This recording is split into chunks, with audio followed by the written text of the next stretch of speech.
రాజశేఖర రెడ్డి గారి ఫోటోను ఇక్కడ అక్కడ పెట్టుకుంటే సరిపోతాయా? ఇక్కడ ఉండాలి. ఇక్కడ ఉంటే రాజశేఖర రెడ్డి గారి ఆశయాలు ఈరోజు నిలబడండు.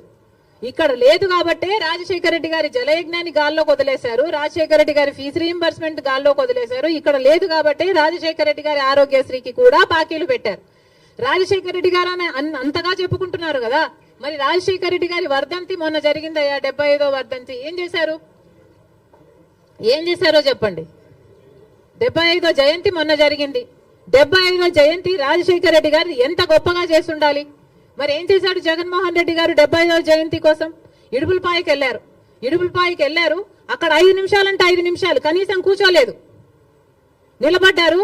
రాజశేఖర రెడ్డి గారికి తూతూ మంత్రం లాగా అక్కడ ఏదో నివాళులు అర్పించామని చెప్పుకున్నారు. అంతేనా? సొంత తండ్రి కదా, 75వ జయంతి చేయాల్సింది అంతేనా? ఎందుకు సిద్ధం సభలని పెద్ద పెద్ద సభలు పెట్టారే మీరు?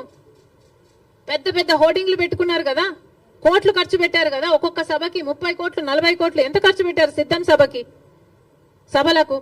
మరి రాజశేఖర రెడ్డి గారి కోసం ఒక సభ ఎందుకు పెట్టలేదు మీరు?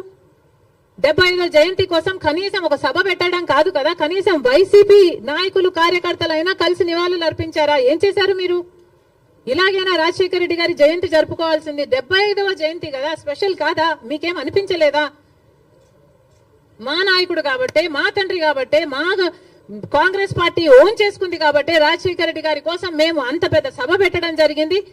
దానికి పెద్ద పెద్ద నాయకులు, ముఖ్యమంత్రులతో సహా, పక్క రాష్ట్రంలో ఉన్న వాళ్ళతో సహా, మంత్రులతో సహా రప్పించడం జరిగింది. సోనియా గాంధీ గారు అయితేనేమి, రాహుల్ గాంధీ గారు అయితేనేమి రాజశేఖర రెడ్డి గారి కోసం అంత గొప్ప గొప్ప మెసేజ్లు ఇప్పించడం జరిగింది. ఇవన్నీ మేం చేశాం.